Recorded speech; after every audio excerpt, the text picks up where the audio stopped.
ہے سمن آباد۔ یہاں رہتی ہے ایک گڑیا نام کی لڑکی جس کا پتی اس وقت مر چکا ہے۔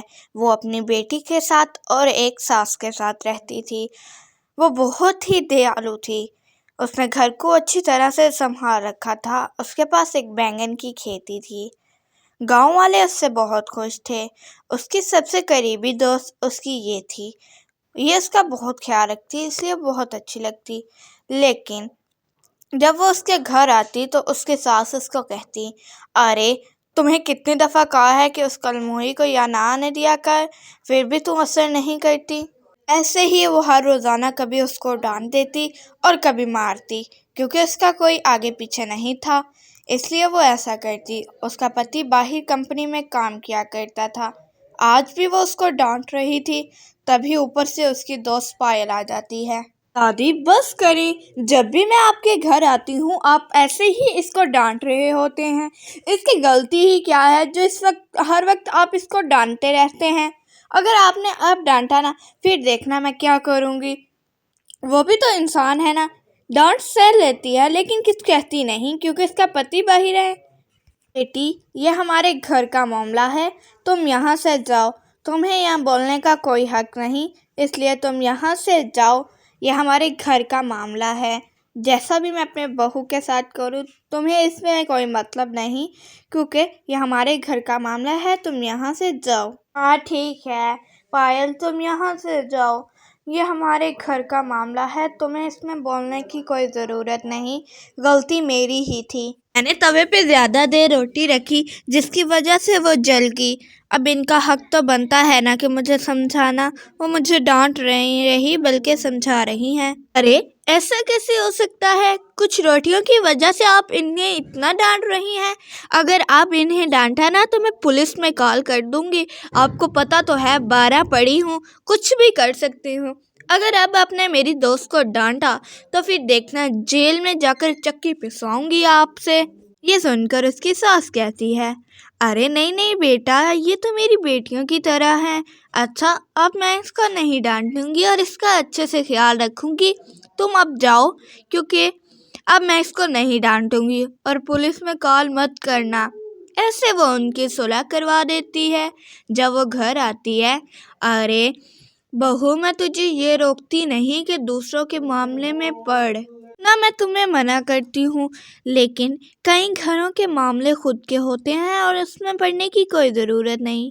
ماں جی، وہ کئی گھر نہیں، میری دوست کا گھر ہے اور میں تو اس کے اندر سے بولوں گی کیونکہ میری دوست ہے، وہ میری سب سے بیسٹ دوست ہے۔ اور ویسے بھی یہ تھوڑی نہ ہوتا ہے کہ سارا دن اس کو ڈانٹتے رہو، بس اتنا ہی ہوتا ہے۔ اچھا چھوڑ بہو، تجھے پتہ تو ہے بینگن کی کھیتی ہو گئی ہے، اس لیے جاؤ بازار میں جا کر ان کو بیچ ڈالو، اور اگلی کھیتی کے لیے بیج بھی تو لانے ہیں نا، اور کوئی کھیتی اگانا سکے ہیں۔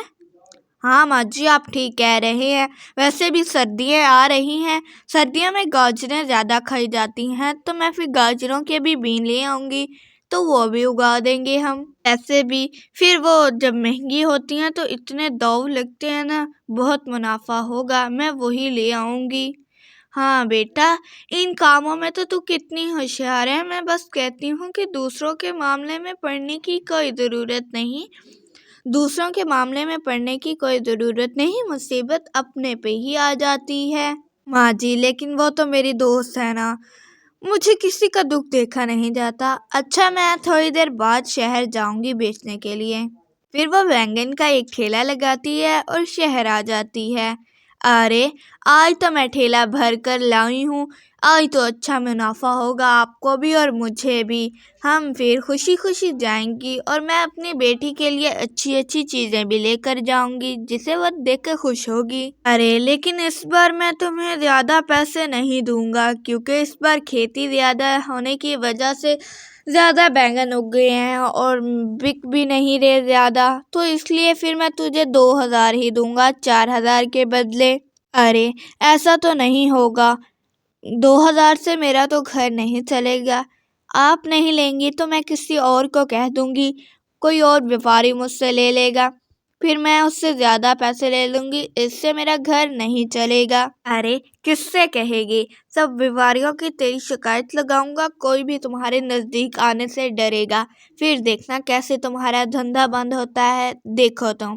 تو ایسا ہی تھا، سرپنچ سارے گاؤں والوں کو اس کی چال کے بتا دیتا ہے، پھر کوئی بھی اس کے بینگن خریدنے نہیں جاتا، اس لیے واپس آنے کا وہ سوچتی ہے، اور پھر مایوس ہو کر وہ اپنے گھر آ جاتی ہے، اور بینگن کی طرف وہ دیکھ رہی ہوتی ہے کہ اتنے بینگن اب میں کیا کروں، تو وہ اندر آ جاتی ہے۔ ماں، اس بار میرے لیے آپ گول گپے اور چھولے بھٹورے نہیں لائی، ہر بار آپ لاتی ہیں، اس بار آپ کیوں نہیں لائی؟ مجھے نہیں پتا، مجھے تو چھولے بھٹورے کھانے ہیں، آپ ہر بار لاتی ہیں، اس بار کیوں نہیں لائی؟ ارے بیٹی، میں کہاں سے لاؤں، سارا گھر کا راشن بھی ختم ہو گیا ہے، اور میرے پاس اتنے پیسے نہیں کہ میں تم لوگوں کے لیے اب یہ لاؤں۔ سرپنچ نے سارے گاؤں میں پھیلا دیا ہے، اس لیے کوئی بھی بینگن نہیں بکے۔ ارے بہو، تو پریشان مت ہو، تو کسی اور شہر میں جا کر پتہ کر لیں۔ اچھا ابھی تو آرام کر، مجھے پتا ہے تمہارے ساتھ کیا ہوا، بعد میں بات کریں گے، ابھی چنٹی کھڑی ہے۔ ٹھیک ہے ماں جی، بس آپ ہی میرا دکھ سمجھ سکتے ہیں، بچوں سے کیا ہی کہنا، اب میں کیا کروں، گھر کا راشن بھی ختم ہو رہا ہے۔ ماں لیکن مجھے نہیں پتا، مجھے تو کھانے ہی کھانے ہیں، یا پراٹھے بنا کر دو یا مجھے چھولے بھٹورے لا کر دو، مجھے نہیں پتا، مجھے کھانے ہی ہیں، پلیز مجھے لا دو۔ ٹھیک ہے بیٹا، میں تجھے کچھ کر سکتی ہوں، اب میں کیا ہی کروں، چلو پھر بھی جاتی ہوں کچن میں، کچھ دیکھتی ہوں۔ پھر وہ کچن میں آ جاتی ہے اور بینگنوں سے اس کا بھرتا بنا کر ایک پروٹھے بنا لیتی ہے، اس کے بعد پھر کھاتے ہیں سب۔ ارے بہو، تو پوچھتی تھی نا کہ میں اس کو کیوں ڈانٹتی ہوں، تو سن، آج میں تمہیں سب سچ سچ بتاؤں گی۔ جو اس کا پتی ہے، اس نے شہر میں دوسری شادی کر لی ہے، میں یہ نہیں چاہتی کہ اس کو پتہ چلو، اس وجہ سے اس کو ڈانٹتی ہوں۔ ارے ماں جی، یہ سب باتیں تھی تو آپ نے مجھ سے چھپائی کیوں؟ آپ پہلے بتا دیتی تو میں کیا کروں اب؟ اس کو تو بتائیں گے تو وہ تو بیچاری مر ہی جائے گی، اس لیے اس کو بتانے کی کوئی ضرورت نہیں، میں کچھ کرتی ہوں۔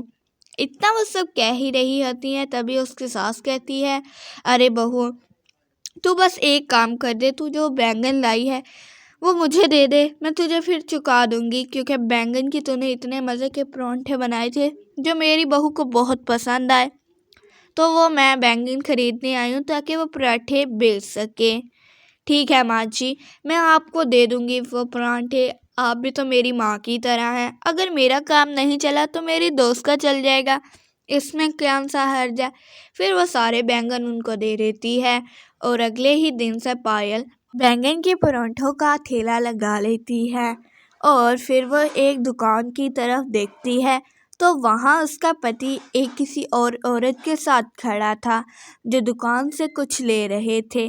یہ دیکھ کر پائل کہتی ہے، ارے یہ سب پائل اور چنکی کا پتہ تھا، ان لوگوں نے مجھ سے کیوں چھپایا، اور کب؟ اگر مجھے بتا دیتی تو میں ایسے نہ ریئیکٹ کرتی، ابھی ان سے جا کر گھر میں پوچھتی ہوں، جلدی جاتی ہوں۔ ارے تم لوگوں کو پتا تھا نا کہ میرے پتی نے دوسری شادی کر لیا، پھر تم لوگوں نے مجھے بتایا کیوں نہیں؟ اور اب میں کسی کے ٹکڑوں پہ پلنا نہیں چاہتی، میں نے خود کا ٹھیلا لگا لیا ہے، اس وجہ سے اب میں خود کماؤں گی اور اپنی ساس سے خود ہی کھاؤں گی، بس۔ ارے ہم نے اس وجہ سے تم سے نہیں بتایا کہ تم پریشان ہو جاؤ گی، ایسے ٹینشن لو گی اور پھر مر جاؤ گی، بس اس وجہ سے نہیں بتایا، بس یہی وجہ تھی۔